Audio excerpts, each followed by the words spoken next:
And we're coming to you live from the Built Ford Tough Studio. Boomer Esiason, Greg Giannotti. It's Boomer and Gio on the Fan. Simulcast across the country on CBS Sports Network and wherever you are on the free Odyssey app. Good Thursday morning. Week 11 in the NFL gets kicked off with a premier matchup. We get so many crap games on Thursday Night Football, and Al Michaels hates himself, and everybody talks about how boring he is in the booth because the games are boring. Not tonight.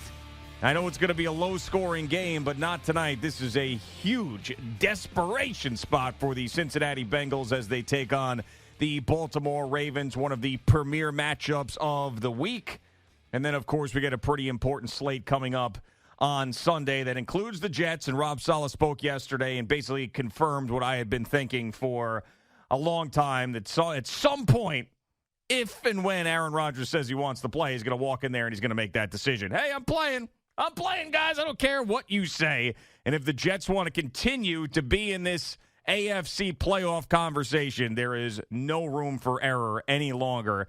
They have to go into Buffalo, and they have to win that game. Good morning, Boomer. How are you? Good morning, G. I'm doing great. And for Aaron Rodgers to make it back would be a miracle. And I guess we're going to go right out of the therapy tub, right onto the football field without any practice, without any testing it out on the practice field and getting out there and getting back used to playing football. You saw what happened when he barely played football in the OTAs, and what happened. He hesitated and he got hurt.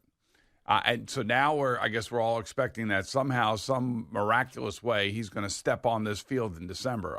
The whole thing's a joke, actually. Well, they were pressing him yesterday. The Jets beat was pressing Rob Saleh on this, basically saying that this would be an unprecedented situation if he came back in this short amount of time. And if he tells you he wants to play, then what the hell are you going to say? And Rob Saleh said, if the doctors clear him and Aaron wants to play, and I'm sure there's a million doctors, but I don't know anything about that. I mean, if I'm Joe Douglas, Rob Saleh, Woody Johnson, I'm thinking, hell, this sucked. I understand this was a bad situation that you tore your Achilles. You were going to be here for 2 or 3 years anyway. Let's just get this thing figured out for next year, because the last thing we need is for you to come back early and then tear something else, have this thing regress in some way, and then all of a sudden you never play a full game with the Jets. This has to stop. It has to stop that he is coming back. But it's not going to. Right out of the therapy tub, right onto an NFL field against Myles Garrett and the Cleveland Browns. It just, I will say that, if Aaron did not have that spot on McAfee, none of this would be an issue, I guess. Although he can clarify his statements that he tells sideline reporters and, analysts and everybody else before these games that he's on the sideline warming up, How's it feeling? Well, it's feeling great. In a couple of weeks, I think I'm going to really know where I'm going to be. I mean, and then he has to come on to McAfee and clean all that stuff up and basically tell everybody to keep it real. I think it's a joke that they're playing, and I think that they're playing it for their team to keep their team engaged, because I don't believe the team believes in Zach Wilson. There was a report yesterday, 80% of the Patriot players don't believe in Mac Jones. How many percentage of players, on the Jets believe in Zach Wilson?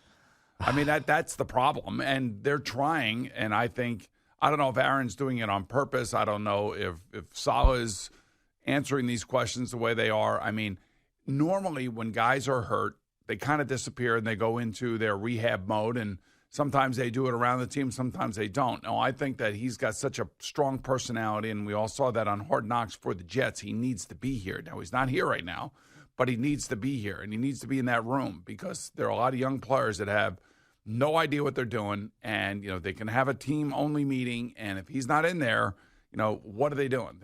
They're talking to each other round and round in circles.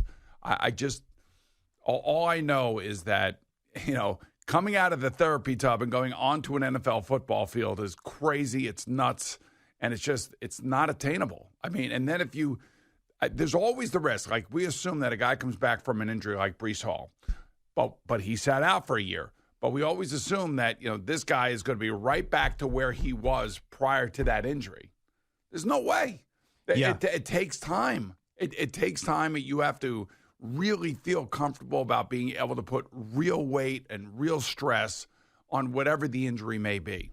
I can't even believe we're talking about it. Yeah, because he won't stop talking about it. And he did mention on McAfee how if they are in it and meaning the Jets, if they're in it and he can come back and he gets cleared and he expects to get cleared, he expects them to be in it, then he's going to play. But, I mean, that seems to me an odd statement because if you're either healthy enough to play or not, you can't say that after an Achilles tear. We're not talking about some injury that you're playing through like a bone bruise or something, or I'm wrapping up a hand or a finger and I'm going to go out there and play. We're talking about a torn Achilles. Healthy. We're talking about that. So you're either fully recovered from that or you're not. You can't say, well, I'm going to push up the timeline from this torn Achilles because the Jets could make the playoffs, or I'm not going to play because they're not in it. Yeah, the fact that he has that, paid appearance on McAfee just kind of adds fuel to all of this because he sits there and he talks about it and those guys ask him about it and then he's got to kind of meander around it and, he uses maybe, could be, we'll see, I have to get over hurdles. I mean, all those kind of buzzwords that tell you that, the reality is that he's not playing. And it would be nuts to put him out there. It really would be. And you're also talking about a doctor's reputation. You're talking about Neil Elitrage. It's his reputation. He's the one who did the surgery. He's the one that did this speed bridge surgery that supposedly lessens the time to about 5 months. And that's for a 22-year-old running back, Cam Akers. Yeah, who ended up tearing his other Achilles this season, which is just unbelievably bad luck. But as I mentioned before, it is his reputation. So if Aaron Rodgers goes out there too soon and gets hurt again, then everybody's going to look at Neil Elitrage's surgery and say, all right, it didn't work. But if Aaron Rodgers does go out there and plays well and looks healthy and does something that no one's ever done, then that just elevates the profile of the doctor. But I don't think he's going to be thinking that. I can't imagine for the first time ever that the doctors are going to clear him in this amount of time. But Rob Saleh's fueling it too. Your take on how maybe they're dangling this in front of the team, I can understand that because I don't see any other reason why they'd be talking about this. But at the same time, if that's what they're doing, I really don't like that because you're essentially lying to the team to tell them to feel better about something, which is like it's like the tooth fairy. I guess if you have a sliver of belief in it, then you basically can say that you really truly believe that you can accomplish what he's trying to accomplish. I would imagine he's also doing everything possible that he can possibly do to speed up the healing process. But the human body's the human body. I mean, you can manifest all you want. I mean, if you want to risk something and you want to risk next year, I think that would be a little reckless on his part. And I think the Jets still have to have their eye on next year because most of these guys will still be here next year and maybe some other improvements via the draft and via free agency that will make this team even better than it is right now. But I don't personally see it. I don't see how it happens, and I'll stand by that until I see otherwise. All right, off the top of your head, excluding Bill Belichick for a second, name me the coach immediately when I say that guy's in charge of that organization in the NFL. Who is it? Andy Reid. Okay, Andy Reid. Now, if Andy Reid were the Jets coach, put Andy Reid in front of this situation right now.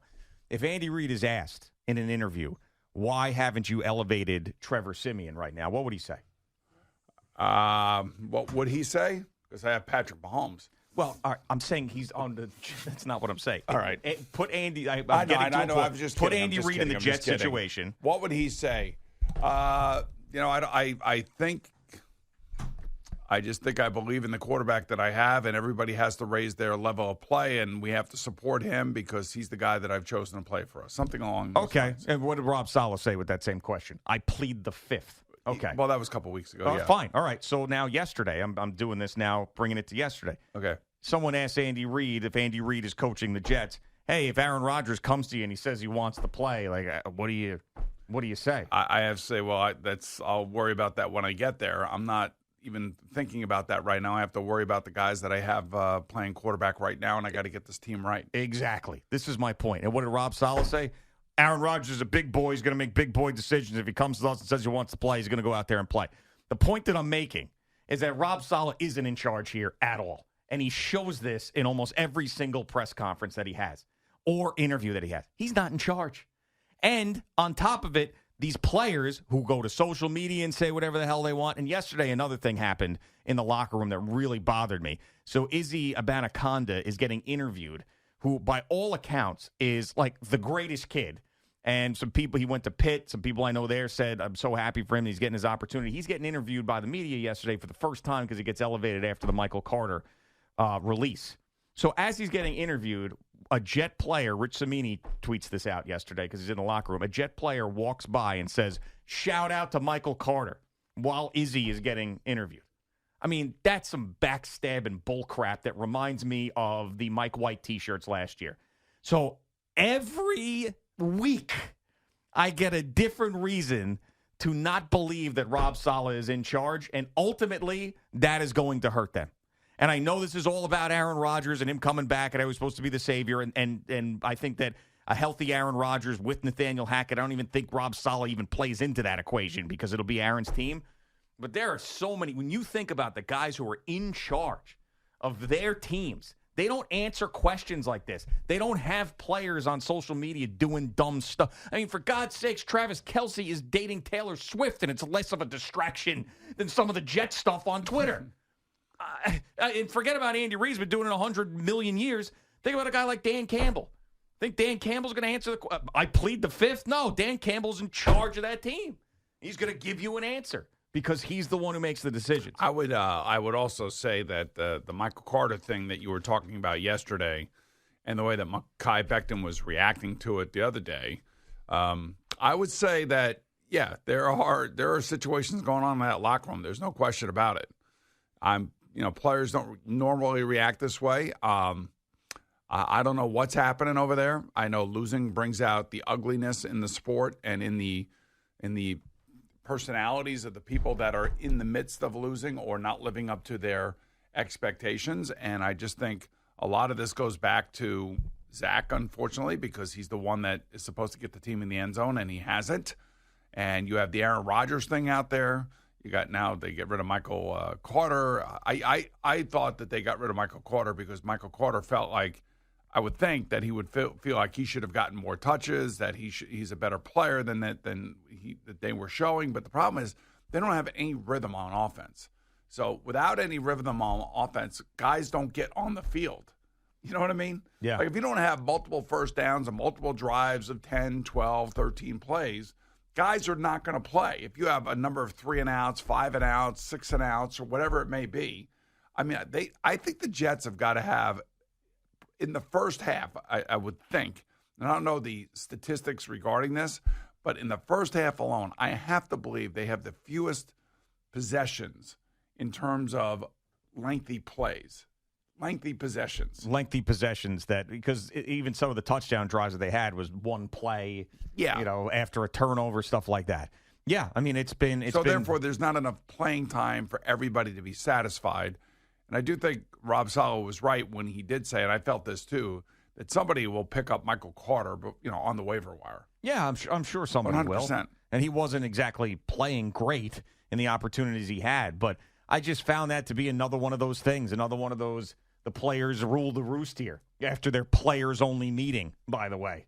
I mean, did these teams that have these great, dominant head coaches have players-only meetings and keep the coaches out of it? It happens. I mean, when the team's not living up to its expectations and guys are making mistakes and one guy seems to be taking all the slings and arrows, a.k.a. Zach Wilson, you have to kind of stand up and you have to take account yourself and say, hey, look, and I'm assuming that Garrett Wilson got up there and had a little come-to-Jesus moment with the team that, hey, look, guys, I know I made my share of mistakes. It's not just on Zach. It's on me. I got to be better, and hopefully he will be better this week against Buffalo. Yeah, I don't – my faith in the head coach when things are crumbling is just not there. And I know that, to me, I can't backtrack on Zach being the biggest problem because he is, but great head coaches figure out a way when – things aren't going their way to keep things together. And they are on the verge. They are on the verge right now. Of collapse. Yes. So let's see it then, Rob. Keep these guys together. Figure it out. Win one of these next 2 games. Win this week. That be prepared. I mean, go out there and win a football game that people don't expect you to win. Again, he did that with the Philadelphia Eagles, which was a great victory. So it's in there. But, I mean, I feel like they're dangling by a thread.